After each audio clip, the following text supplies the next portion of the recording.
Daryl a du mal à payer son loyer et en plus, il doit aider sa mère, ses petits frères et sa sœur. Il accumule alors les petits boulots pour s'en sortir.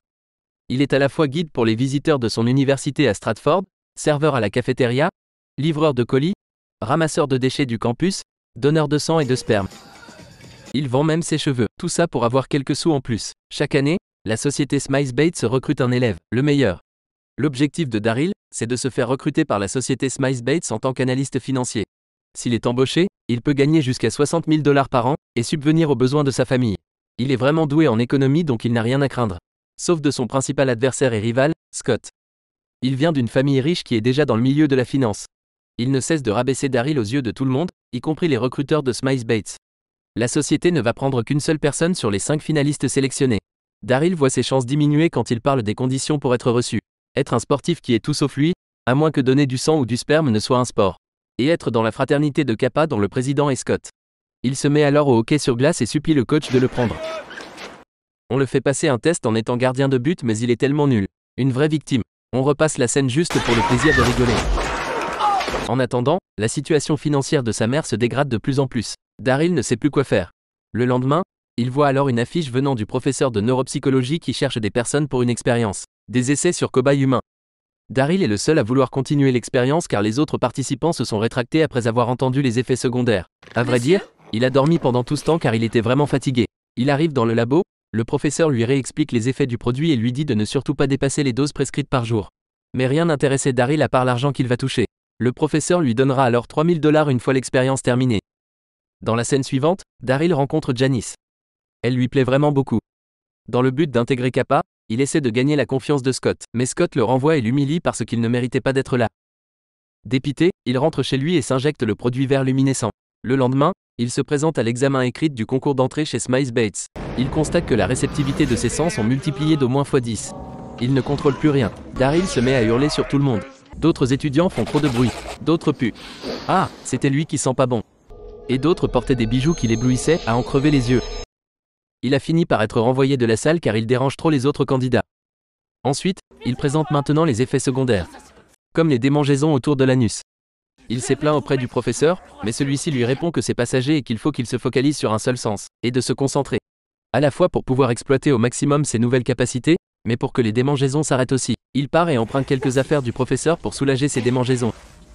Dès son réveil, il réessaie et parvient à zoomer sur la postérieure d'une passante. Il a réussi à maîtriser ses 5 sens. La société SmiceBates organise une soirée pour accueillir les 5 finalistes de l'examen écrit. Daryl s'est fait engager comme serveur. Il profite de l'occasion pour utiliser son super écoute. Et entend de loin la conversation du directeur de SmiceBates avec Scott. Il place de loin un journal contenant des données statistiques et financières. Il en profite pour épater le directeur et répondre à ses questions à la place de Scott, en utilisant sa supervision. Il a eu de la chance car toutes les réponses se trouvent dans le journal qu'il a mis juste en face. Il est le seul à pouvoir le lire à cette distance. Une fois la soirée terminée, l'homme lui propose d'être le 6e candidat car c'est dommage qu'il n'a pas été inclus parmi les finalistes alors qu'il est doué. Par la suite, la fraternité Kappa organise une fête. Il s'est incrusté et Scott a voulu l'évincer comme auparavant. Mais cette fois-ci, le directeur de la société SmiceBates l'intègre devant toute la confrérie et Scott ne peut plus rien faire contre son intégration. Il y voit Janice et entend sa discussion avec une amie dans les toilettes. Une expérience vraiment désagréable. Il entend Janice avouer à son ami que Daryl est son type d'homme et il lui plaît beaucoup. Janice le félicite d'avoir enfin intégré Kappa. Daryl profite de l'occasion pour la complimenter sur son odeur en utilisant son super odorat et flirter avec elle. Sur le terrain de hockey, il supplie une deuxième fois le coach de lui faire un test de gardien de but. Et contre toute attente, il anticipe toute la trajectoire des palets avec sa supervision et son ouïe supersonique. Il arrive à les bloquer facilement et il se prend pour le Bruce Lee du hockey.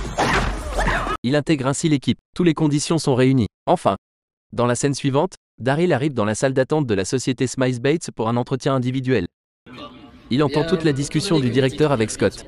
Et dès que Scott sort du bureau du directeur, il en profite pour en mettre encore plein la vue et blaser Scott.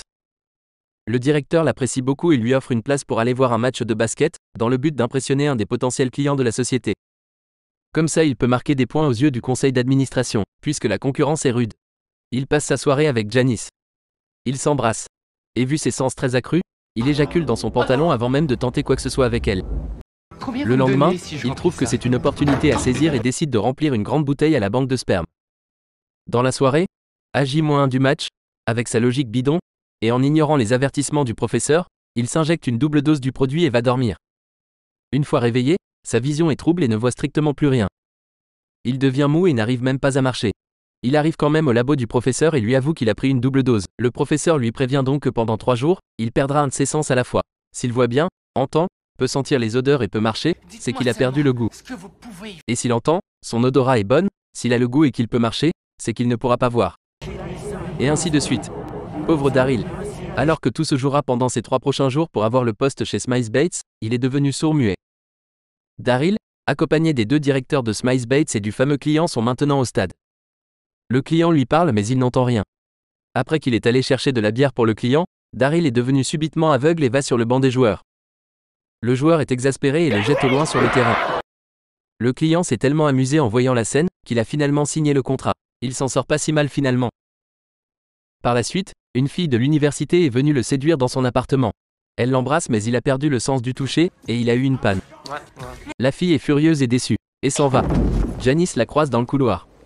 Janice le retrouve par terre, et ça tombe bien, il ne peut plus marcher. Sa chance a tourné. Il ne peut même plus rattraper Janice pour s'excuser. Le lendemain, au match de hockey, il perd ses moyens. Il se place même derrière le but, tellement, il est devenu une vraie passoire. Ils ont perdu et Daryl est sur le point d'être viré de la compétition. Il va chez Janice pour s'excuser et fait le rencontre de son père alors qu'il est aveugle. C'est l'un des directeurs de Smiles Bates. Daryl lui demande une chance mais Janice le renvoie chez lui. Le jour J est enfin là. Il parvient quand même à s'habiller. Sur la route, il perd la vue et réussit à se faire dépouiller de ses habits par un mendiant et se retrouve tout nu pour aller aux dernières épreuves du concours. Il supplie le vendeur d'un magasin de costards de l'aider. Le vendeur a eu pitié de lui car il ne voyait vraiment rien. Il offre à Daryl un costard. À son arrivée au lieu du concours, il va aux toilettes et se fait pipi dessus et tout le produit qu'il a injecté est parti avec. Il a enfin recouvert la vue et, surprise, le vendeur lui a joué un sale tour avec ce costard doré et bleu satin. Désespéré, il y va quand même. Sa famille est dans la salle.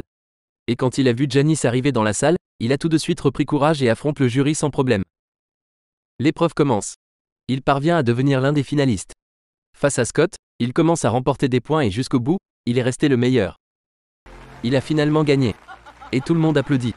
Mais Daryl est droit et sincère. Il avoue à tout le monde qu'il a utilisé le produit du professeur pour être pris dans le concours. Après la délibération du jury, le père de Janice lui avoue que Daryl lui rappelle sa jeunesse et ses débuts. Il était dans la maintenance avant d'occuper le poste d'analyste financier. Il lui avoue aussi qu'il aime sa détermination et sa sincérité. Alors, Daryl travaillera chez Smiles Bates mais dans la maintenance pour commencer. Voilà pour ce film. J'espère que vous avez bien rigolé avec nous. À bientôt pour un prochain résumé.